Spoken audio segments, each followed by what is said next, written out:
The siren's fortune was a leviathan of wood and iron, a palace afloat on the endless ink-dark sea. To Elara, a stowaway curled in the damp and creaking belly of the ship, its size was both a prison and a promise. She had fled a life of grey cobblestones and greyer prospects, dreaming of the Emerald Islands the sailors whispered about. But the sea, she learned, was not a road. It was a living, breathing entity, and it was furious tonight. A storm had risen from nowhere, clawing at the ship with wind-tipped fingers. The deck, when she was discovered and put to work, was a chaos of shouting men, snapping canvas, and slashing rain. A monstrous wave, taller than the mainmast, rose from the abyss and struck the ship with the force of a mountain. The rail beside Elara splintered, the world tilted, and for a heart-stopping moment, she was weightless, tumbling through the shrieking air before the icy black water swallowed her whole. The cold was a knife in her lungs. The roar of the storm became a muffled, distant thing. Salt water burned her throat as her scream died in a stream of bubbles. The siren's fortune, a constellation of lantern lights, was already pulling away, a ghost ship vanishing into the sheets of rain.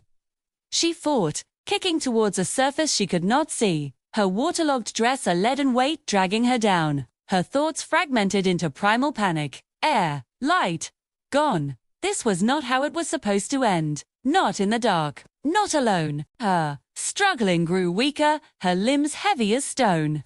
The last of her breath escaped in a silent, desperate plea. As her consciousness began to fray, she saw a light.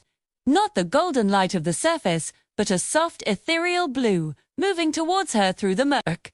It was beautiful, and in her oxygen-starved delirium, she thought it must be death coming to collect her. But death was not supposed to feel so gentle. A pair of strong, cool arms wrapped around her. The light, Elara realized, was emanating from a necklace of glowing pearls around a slender neck. She looked up into a face that was both alien and achingly beautiful. Skin that held the pale luminescence of the moon, eyes the color of deep ocean trenches, wide and knowing. Dark hair floated like a silken kelp forest around them. Where legs should have been, a powerful, scaled tail, the color of abalone shell, fanned the water with effortless grace. Sereia had been drawn by the violence of the storm, curious about the great wooden beast fighting the waves. She had seen the small figure fall, a pale blossom tossed from a branch. Humans were strange, fragile things, landbound and clumsy in her realm. They drowned so easily. She held the girl close, one hand supporting her head. The human's heart was a frantic, fading drum against her chest. There was no time to get her to the distant, rocky shore.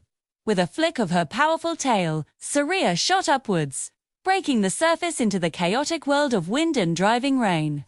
The human gasped, a raw, ragged sound, choking on air and seawater. She was alive, but barely conscious, shivering violently in the cold. Sereia knew the landwalkers could not survive the chill for long. Cradling the girl against her, she began to sing. It was not a song with words, but a low, resonant hum that vibrated through the water and into Elara's body. It was the sound of deep water currents, of warm tides, of life itself. The sea around them began to still, as if soothed by the melody. The razor-sharp wind seemed to soften its edge. The glowing pearls around Sereia's neck pulsed with a warmer light, and a strange warmth radiated from her body, seeping into Elara's frozen skin, easing the desperate chattering of her teeth. Elara clung to her, not in fear, but in wonder.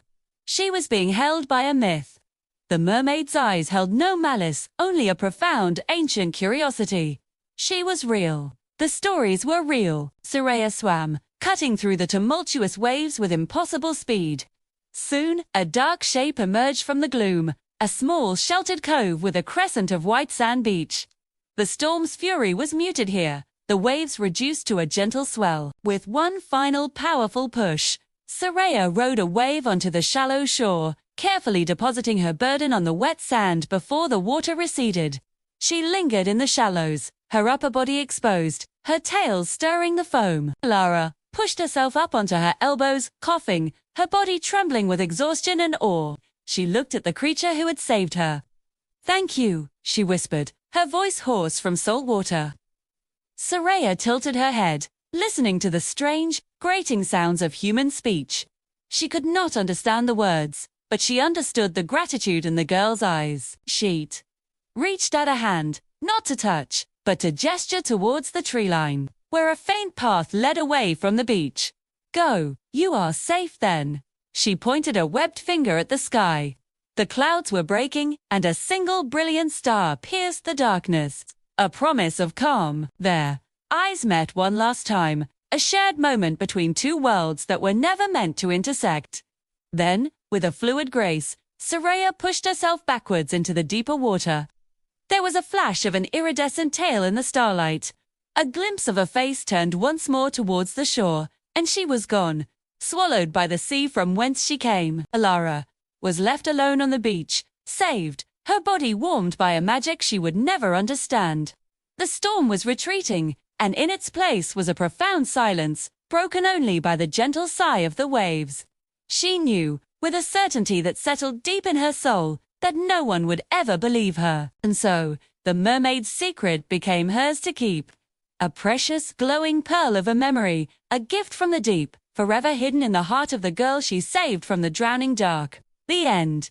Thank you for watching, and please don't forget to like, share, and subscribe.